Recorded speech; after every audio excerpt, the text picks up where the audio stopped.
Calgary Police Service is seeking public assistance in relation to a stolen service issue patrol rifle. On the evening of Saturday, April 4th, 2015, an off-duty CPS member attended a restaurant in the 100 block of Crowfoot Terrace Northwest, also known as Crowfoot Crossing, where he parked his personal vehicle in the lot between Shank's Sports Grill and the Cineplex movie theater. Inside his vehicle was a police-issue patrol rifle locked in a hard-covered carrying case. Also, within the locked case were 2 magazines, each containing 28 rounds of ammunition. When he returned to his vehicle, he found it broken into and the patrol rifle case and contents taken. The Guns and Gangs unit is in the process of gathering and examining video surveillance from a variety of sources in the area. Some elements of the footage gathered suggests that there is potential for some witnesses to have been well placed to make observations of interest to the investigative team. We know that between the times approximate of 10:45 and 11 p.m. on Saturday evening, April 4th, there were a number of people walking and driving throughout the area of the parking lot in question. We are appealing to anyone who was in the area at those times to contact us. More specifically, we believe that a vehicle occupied by citizens seen walking from the direction of the movie theaters may have been temporarily blocked by our suspect vehicle while driving out of the area, and we would like very much to talk to the occupants of that vehicle. To better illustrate what I'm speaking of, we prepared some visual aids. And if you're looking at the pictures off to our left, the general map of the area at Crowfoot Crossing, we have an area of the parking lot located between Shank's Sports Bar and this building being the Cineplex movie theaters. In one of the still shots provided, and again sometime between 10:45 and 11 p.m., we have citizens walking in from the direction of the movie theaters and getting into a vehicle labeled by the number 1 arrow. They back out of their stall, proceed southbound in the lot, do a U-turn, they come back northbound on the other side of that same area of the parking lot. While northbound in the lot, as indicated by arrow 3, they are actually blocked. Their path is blocked by the suspect vehicle, indicated by arrow number 2 in the top left corner of the still shot. These vehicles sit stationary for the better part of 5 seconds. We are very much interested in what the people in that vehicle may have seen that night. Ultimately, we want this firearm recovered, and we are asking that anyone with any information that could assist us, please contact us. The Guns and Gangs unit can be reached directly at 403-428-8664. We can be emailed via our gang reduction website at cpsgrip.com. And as always, if anonymity is a concern, we encourage the use of Crime Stoppers.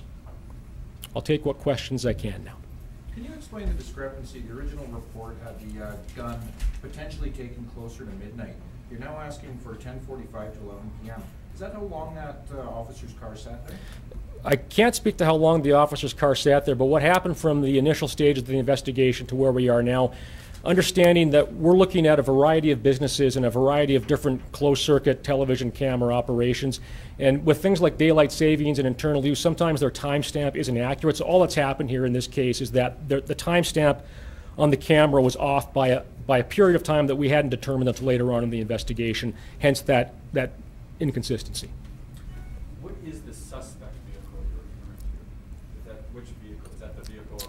And again, when you see the still shot we provided, it'll look better to you. But are you asking like make and model? Is that where you're going? No, like, is that the vehicle believed to have suspect have taken it? Yes, yes. The suspect vehicle I'm referring to, again, top left of the still, arrow number 2.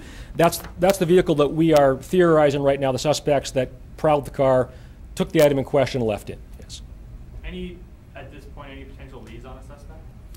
Right now, they're few, and that's why we're here tonight, appealing to the public. We need the public's assistance. That being said, the investigation is still in early stages. We're disseminating a lot of video information right now, and of course, we are awaiting assistance from the public that we hope press releases like this will help us with. You said the suspect vehicle may have blocked a witness by 15 seconds or so? No, we believe the vehicle sat stationary for approximately the better part of 5 seconds. It's in front of a witness? Potentially. Potentially in front of. It's something that if it happened to you, you probably remember that at that time of the night. Are you disappointed that it's been a few days and no one's really come forward yet? Not at all, because the reality is this: quite often in investigations where it seems post-incident things can seem very obvious to us, but in the context of the moment, somebody, whether they came from a theater or a pub they might not recognize even what they're seeing until their attention is brought to it later on, and that's really common. So these folks might have seen something that is very important to us, but at the time may have thought nothing of it other than that, I want to get out of this parking lot, there's a car in my way and some guys doing stuff, what the heck. So that's what we're trying to draw their attention back to help remind them perhaps if they were there and to have them reach out to us. So where's the officer's vehicle on that day? The officer's vehicle will not appear in that particular frame. It's off to the left. You won't quite see it in that video. Did you get the sense they targeted anybody else in the area? That's one of the things that we're looking at right now. Okay, so is there anything from the surveillance to suggest that this specific car was targeted?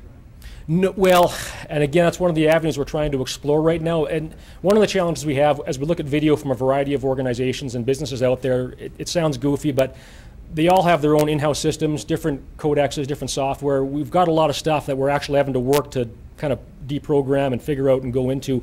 We expect in the days ahead we're going to have more footage to look at as well that might lend a little more as to what went on in the parking lot. Right now we're letting what we know guide us, and what we know right now is that one vehicle was definitely prowled, and we're looking to see if there's information that leads us to believe other vehicles were as well. That being said, anybody in the area that night, sometimes people's vehicles get broken into and they don't think it's worth reporting. It is. And in particular, this night in question, April 4th, 10:45 to 11 p.m., Crowfoot Crossing, if your vehicle was prowled, please contact the Calgary Police Service. We want to know. So far, no Out there. reports already. Sorry, I say it, same, I was saying, go so again. far you So far, have no nobody- reports of other vehicles being. Not that I'm aware of, no. Do you have the make and models of either of those? Ascertaining the make and models is one of those things we're trying to still work on right now. Okay. Do you know how many people are in the suspect vehicle? No, we don't. Jason, can you give any update on the status of the officer who's been suspended?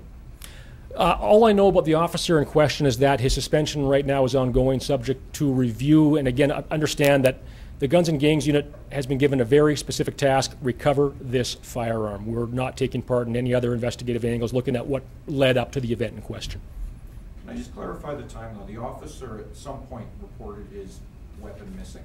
He called in, same as a citizen would, and said, I've had my car broken into. What time did that take place? You know something? I'll have to get back to you on that and, and actually pin that time. I don't want to give you a guesstimate, which I could, but it would be inaccurate. We'll find that for you and get it out to you. But we're now telling the citizens that the actual heist, the car break-in, was probably around 10:45?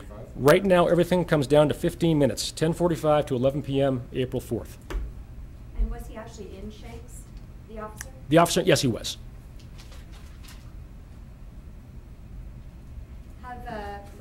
We had a couple of emails come into our station anyways about this. Have any complaints been filed by people saying that they feel that their cars were illegally searched by the police service after this happened? I've heard nothing to that effect.